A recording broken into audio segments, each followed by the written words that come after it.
ద్వితీయోపదేశకాండం 13వ అధ్యాయం కేవలం ఇశ్రాయేల్ కోసమే కాదు, నేటి విశ్వాసులకు కూడా ఒక హెచ్చరికగా వ్రాయబడింది.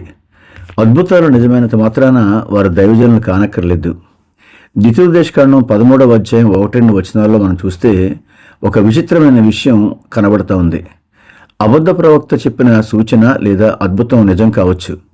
సాధారణంగా మనం అద్భుతం జరిగితే అది దేవుని నుండే వచ్చింది అని పొరబడతాం.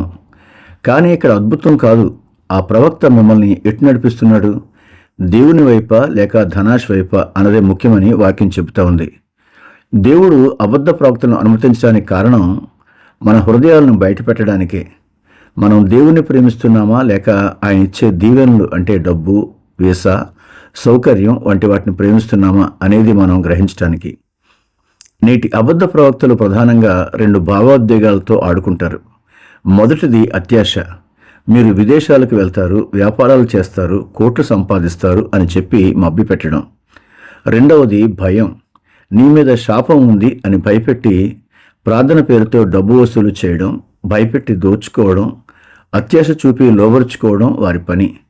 గుర్తుంచుకోండి, నిజమైన దైవిక ప్రవచనం ఎప్పుడూ ఒక వ్యక్తిని క్రీస్తు వైపు నడిపిస్తుంది, యేసును చూపిస్తుంది మరియు మనను పాపం నుండి పరిశుద్ధ వైపు మళ్లిస్తుంది. ప్రార్థన. పరిశుద్ధుడైన తండ్రి, నీకు వందనాలు.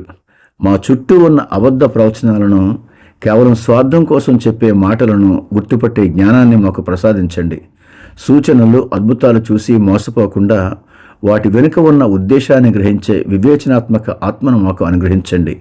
మా హృదయాలు ధనాశ వైపో లేక సౌకర్యాల వైపో వెళ్లకుండా కేవలం నీ వైపు మాత్రమే తిరిగేలా చేయండి. మేము నిన్ను నీవుగా ప్రేమిస్తున్నామో లేక నీవు ఇచ్చే వాటి కోసం ప్రేమిస్తున్నామో పరీక్షించుకునే వినయం మాకు నివ్వండి. యేసు నామములో ప్రార్థిస్తున్నాం తండ్రి, ఆమెన్. దేవుడు మిమ్మల్ని దీవించునుగాక.